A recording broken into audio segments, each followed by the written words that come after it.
the World Series in 4 straight. It was a sweep. Get out of here, baseball! It's gone! Oh my God! Can you believe it? Johnny Bench has tied it up. Homer Bailey's second career no-hitter. 7-heaven in 7 consecutive games. Adam Dunn has done it again.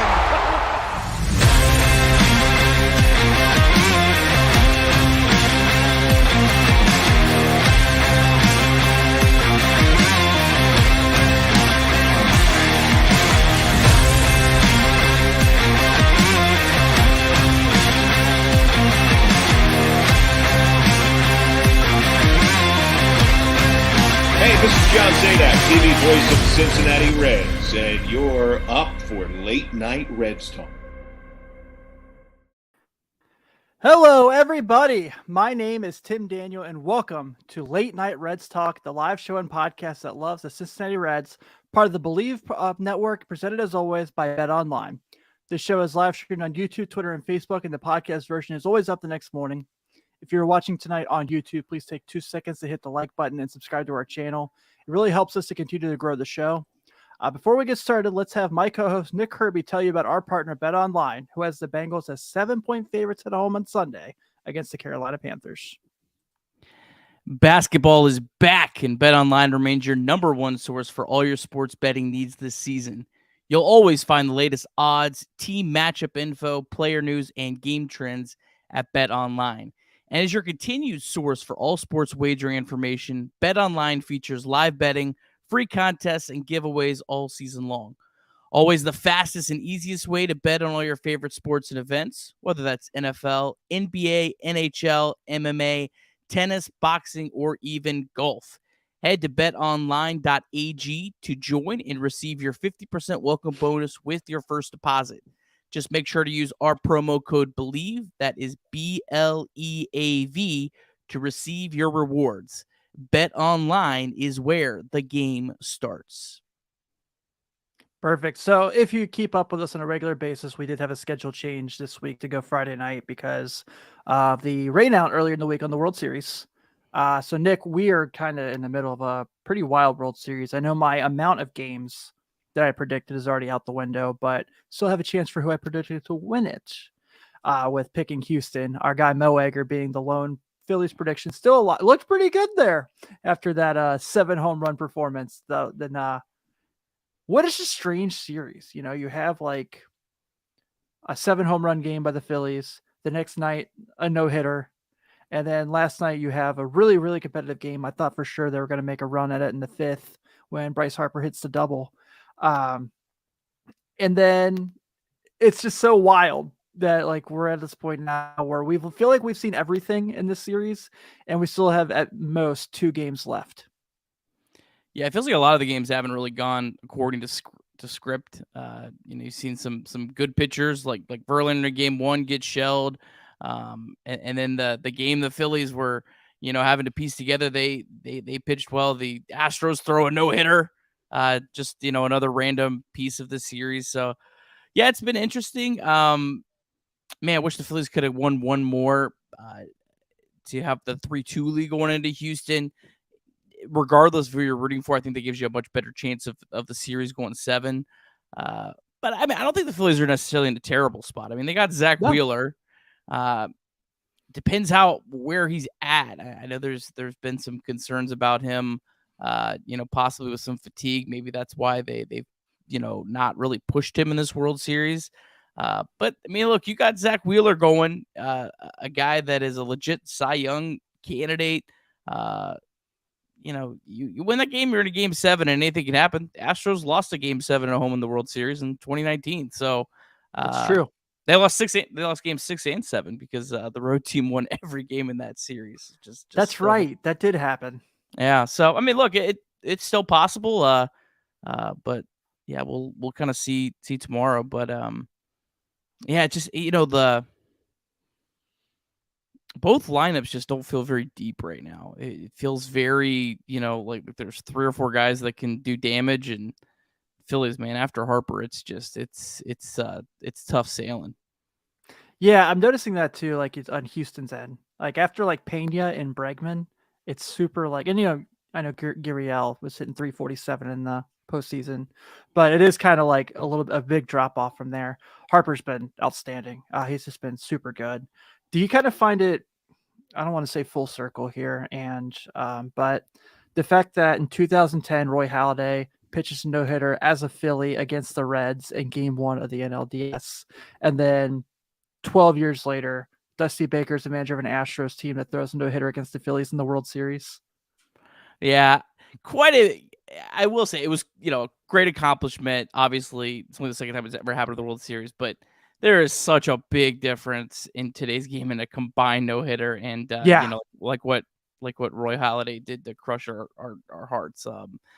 I mean, it's these pitchers are so good these days, and when you're getting 6-1, 1-1, I feel like that's a much different level. Again, they still came out. They still had each guy had to do their job, but it is kind of on a little bit of a different scale for me. But yeah, what a wild series.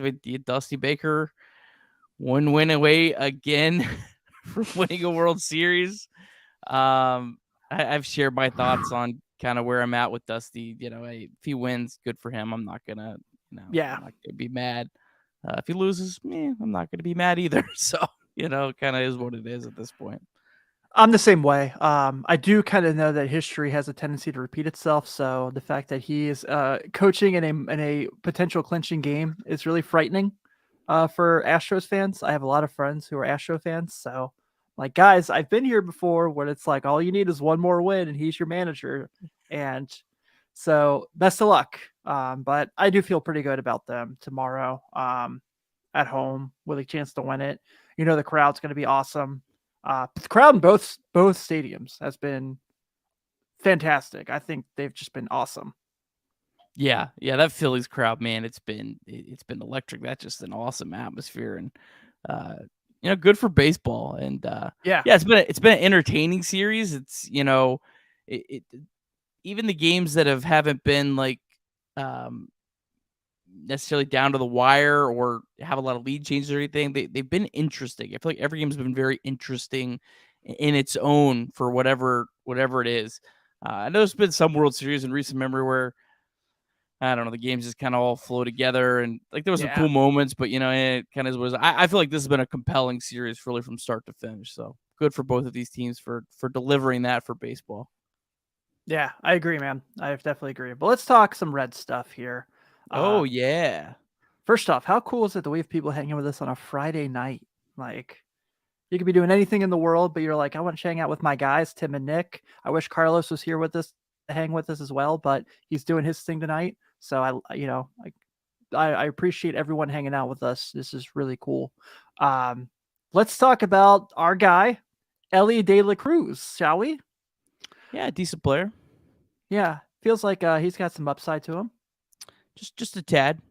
Yeah. So Elly De La Cruz in the Dominican Professional League through 45 at-bats has a OPS over 1,000, has stolen 5 bases, is getting comps to Fernando Tatis Jr.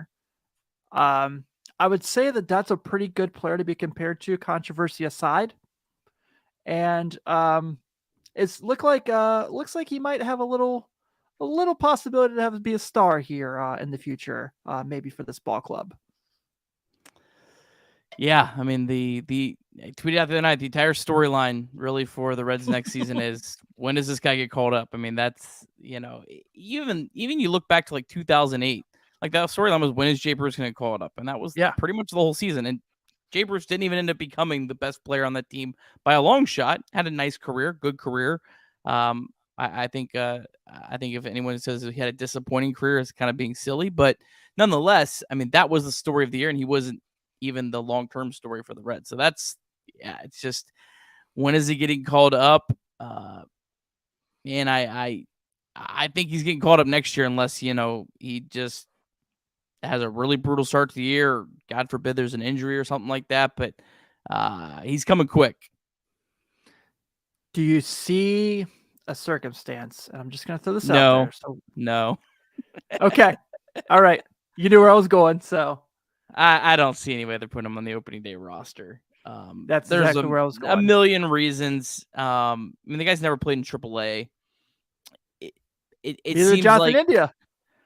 Yeah, but Jonathan he was also kind of in a weird spot where was coming off the COVID season, and True. he was a college player, a little bit more, I guess polished or whatever. And with all due respect to Jonathan India, who I love, who's a really good player, Jonathan India doesn't have the ceiling like Elly De La Cruz has, especially before he was called up.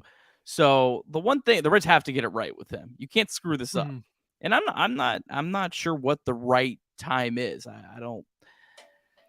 It's there's a lot of different angles you could go at this, and I think there's a lot of valid reasons for pushing him really hard or not.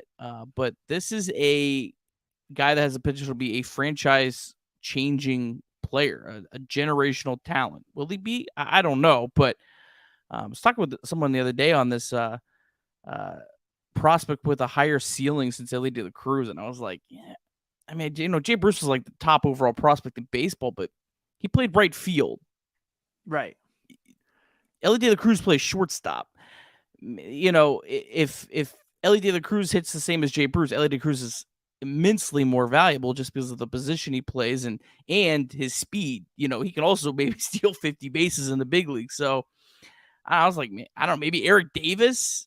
Like, it's I don't know. It's been a long way, but yeah, I mean, I think you're saying within the Reds organization. Within the Reds organization. Oh yeah, okay. I mean, sure, for sure. I mean, Bryce Harper, yeah.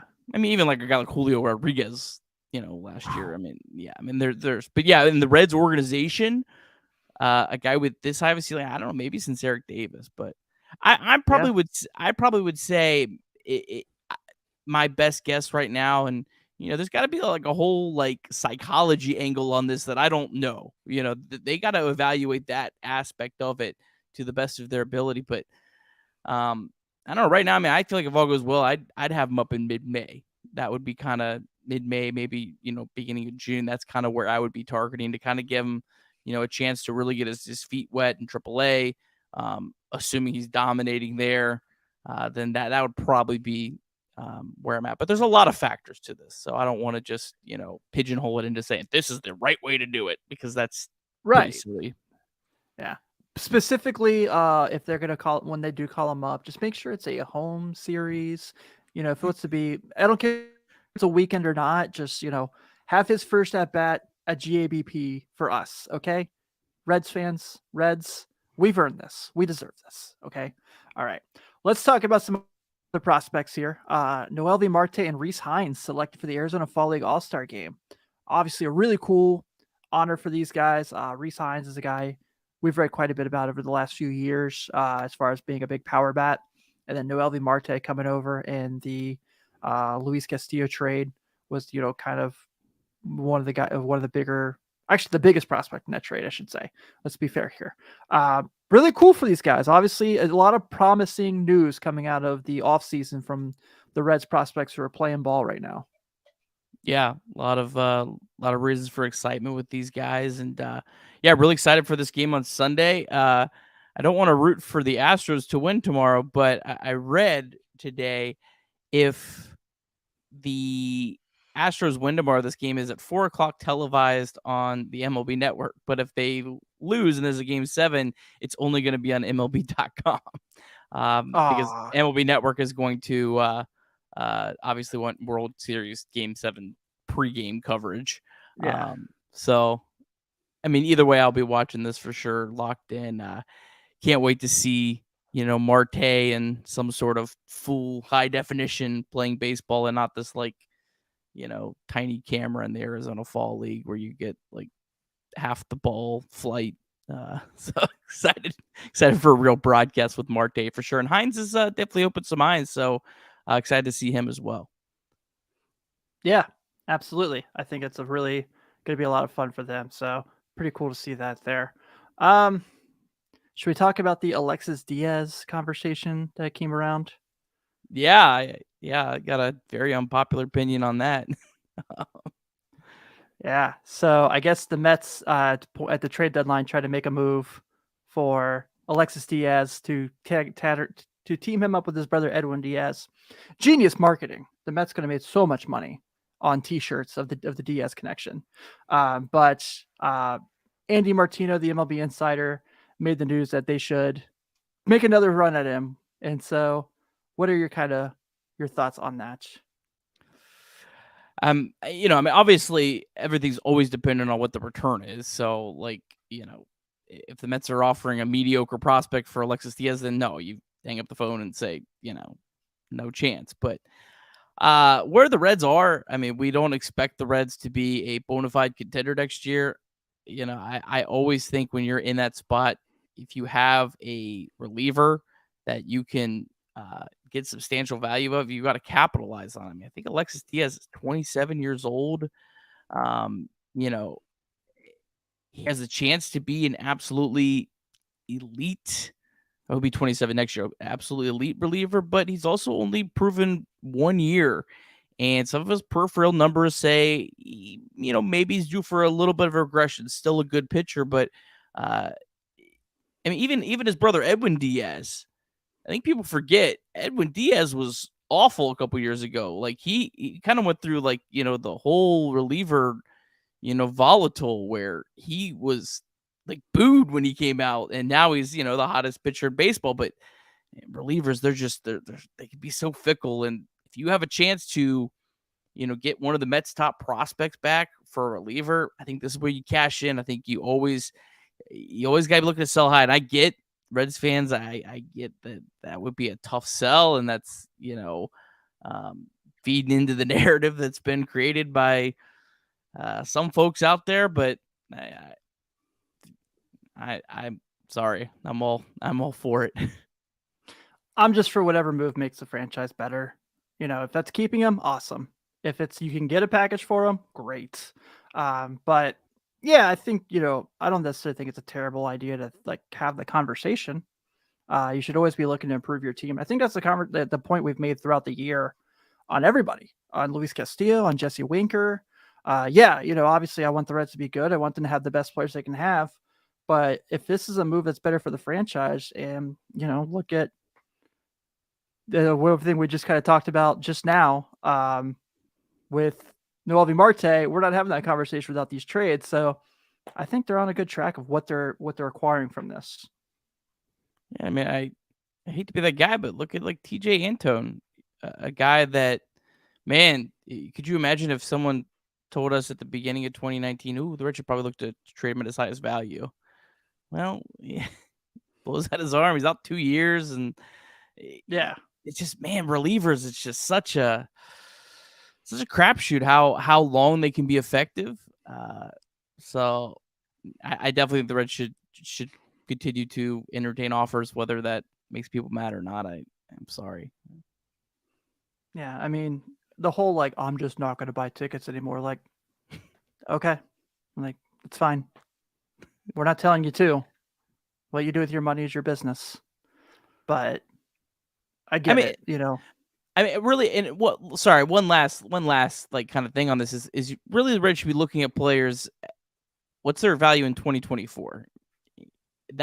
So what is Alexis Diaz's value in 2024 when he's going to be his age 28 season and beyond?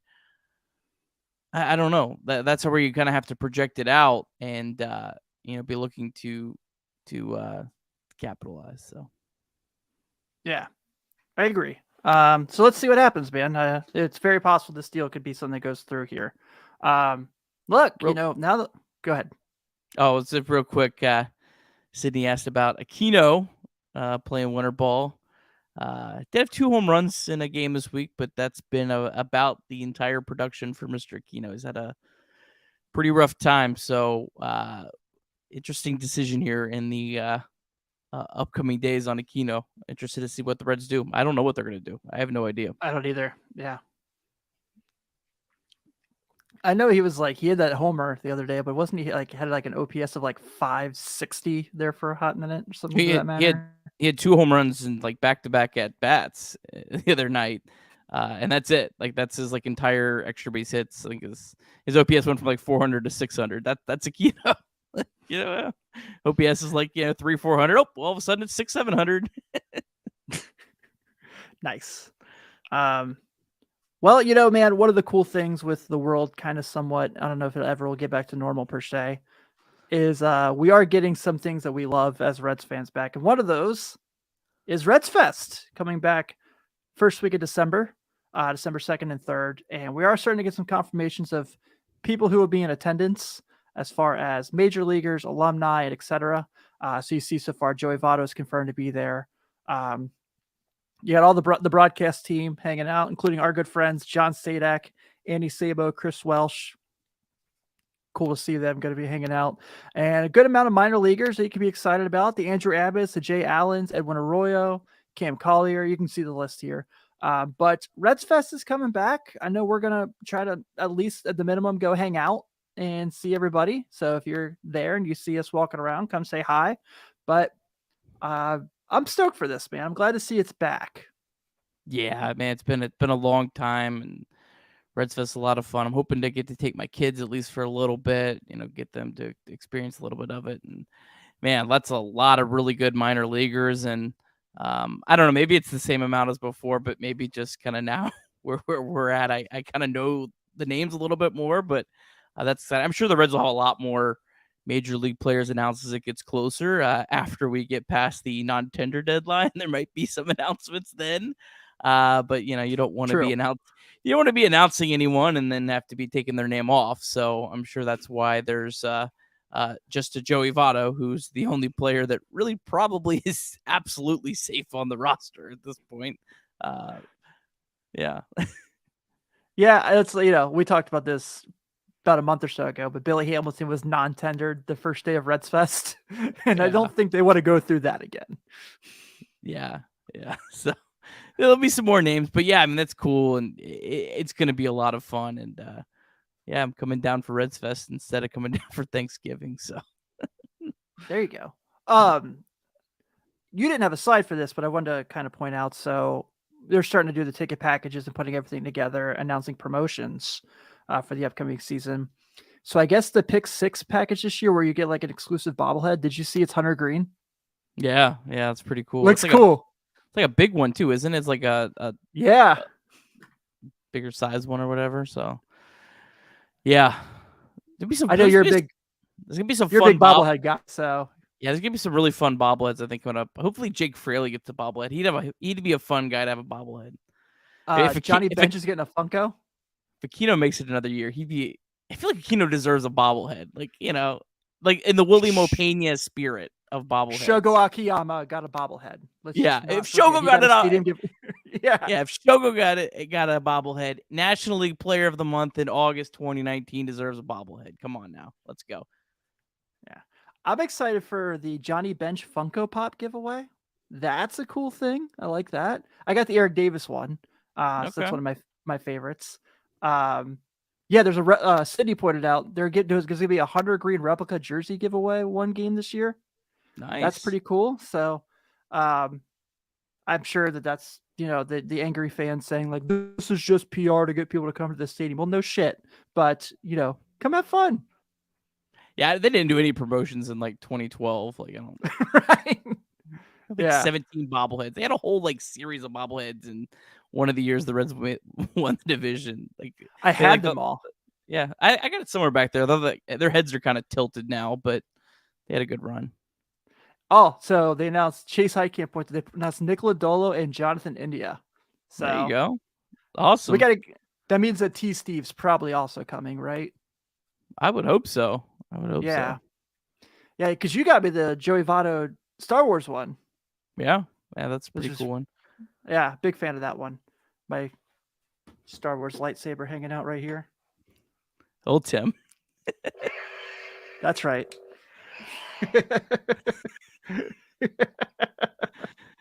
My wife already hates it. I don't know what to say. Tim. That's okay. All right, so let's get an update real quick on the calendar of what's coming up this offseason. So the deadline to move guys from 60 days to IL to the active rosters passed by. Free agency begins next week on Thursday. So we can start seeing those conversations pop up November 15th, again, that's when the 40-man rosters are finalized. The 18th is the non-tender deadline, which the Reds have multiple guys there in that conversation. And then winter meetings, December 4th through 11th. And then, of course, December 6th, the draft lottery, which you can check out our live reaction to everything that happens there. I'm so excited for this offseason. I'm so excited for a lottery. So, every year as a Bulls fan, except for like 2009, the lottery has not been good for me. So let's have it be good this year for me. Okay. Yes, Yeah. Sydney, very much. Yeah, I'm excited. That's not the night of the shootout, is it? The draft No. lottery? Okay. Shootout is December 10th. Okay. All right. Is Yeah. that Redsfest? I'm losing it now. Nope. Week after Redsfest. Okay. All right. That's good. That'd be kind of cool if it was during Redsfest. Like they put it up on the big board. That could be cool and really bad. Yeah. Yeah. So that week, Xavier is home that Saturday. That's the West Virginia game. Yeah. So it's the Bob Huggins return to Cincinnati game. What a day. What a day for Cincinnati. Yeah, that's going to be fun. NKU's home that night too. Oh, we got Reds news apparently on a Friday night. Sydney, breaking news. Nick Howard with the Reds for the third time now? Wow. Okay. Yeah. Just let me know when Nick Traviaso's back. Get the band back together. Let's do it. Blandino. Yeah. Blandino. He was relief second pitcher / middle infielder. Second round pick, Alex Blandino. Was he a first compensation? Yeah, no, he might have been first compensation. He was up there. Yeah, something like that. Man. Whew. Let's just go then. That could be an episode in of itself, just going through all those drafts. Yeah. But yeah, we're gonna have some action here. We're in the next 10 the next 14 days up until the non-tender deadline. It's gonna be really interesting to see kind of which players stick with the Reds. Reds have some guys that are tradable on this non-tender. It's not necessarily guys that are just how do you keep them or you dump them. Like a guy like Kyle Farmer, Luis Sessa, Nick Senzel. These are just some guys with some potential trade value. Not a ton. I don't think any of those guys are going to get anything massive in return for, but I think they are pieces that other teams might like. So it could be a lot of action coming up. So I'm definitely excited about them. I'm so excited for a normal offseason. I'm so excited not to have to read about the freaking lockout every day. I know. That in itself was going to make this offseason so much no better. No COVID offseason, no Yeah. lockout. Yeah. We've already lost like 19 catchers, so gonna have to be looking for that. Yeah. Yeah. So yeah, I'm excited. And I think we've said it before, but I think it's kind of a clean slate in a way for the Reds, where the expectations wise, where it's not as much expectations coming into this offseason. So yeah, when the Reds are inactive, I think most rational fans aren't going to be losing it every day. And I think in that sense, I think it's going to be a little more interesting and just kind of following this along. Yeah, I agree. Well, I gotta give an update real quick on the schedule. As you know, we've been working around the series, so somewhat normal next week. You see, we're back to our regular Wednesday night, November 9th, day after Election Day, Veterans Day week coming up. So come hang out with us Wednesday at 9. We'll have our recap of the World Series conversation, and also whatever Reds news breaks between now and then that we can check out. So anything you want to touch on before we roll in this one? Just make it a quick Friday night episode. No, I'm good. Just excited to watch the last two games here, the World Series. Excited to get the offseason rolling, see what kind of happens here with some of these guys, and have some Reds news. Always just fun to have some Reds news and go with that. And we are, as always, presented by BetOnline. You mentioned election night. Did you know that on BetOnline you can bet on some of the election candidates? So if you are inclined on that could be a fun, wild way to spend your Tuesday night. So promo code BLEAV. Yeah, BLEAV. I did not know that, actually. I won't be doing that because you never know. But yeah, well, you never know in sports either. I mean, that's true. You're the Lakers are really killing your bets of late. So yeah, I'd have a phenomenal week if it wasn't for the stinking Lakers. yeah, they're like winning basketball games this week. So I'm really sorry. Hopefully you didn't bet. Hopefully you got your Jazz bet tonight. That's been doing well for you going against the Lakers. No bets. Stayed away. Stayed away tonight. I had the show. I'm gonna go watch a little TV with the wife after this. I was like, nope, staying away from the betting today. But we'll be back. We'll be back tomorrow with the World Series. So yeah. There you go. Awesome. Well, thanks everyone for hanging out with us tonight. We definitely appreciate you spending some of your Friday with us. As always, please take a moment to give a subscription to the YouTube channel. It goes such a long way for us as we try to beat the algorithm. Also, whatever podcast app you use, please take a second to give us a 5-star review. And once again, as always, latenighreds.birchmake.com. Support the brand. Helps us out quite a bit so we can get some cool things out for you. We definitely appreciate everyone. Thank you for hanging out. Have a good Friday and have a good weekend.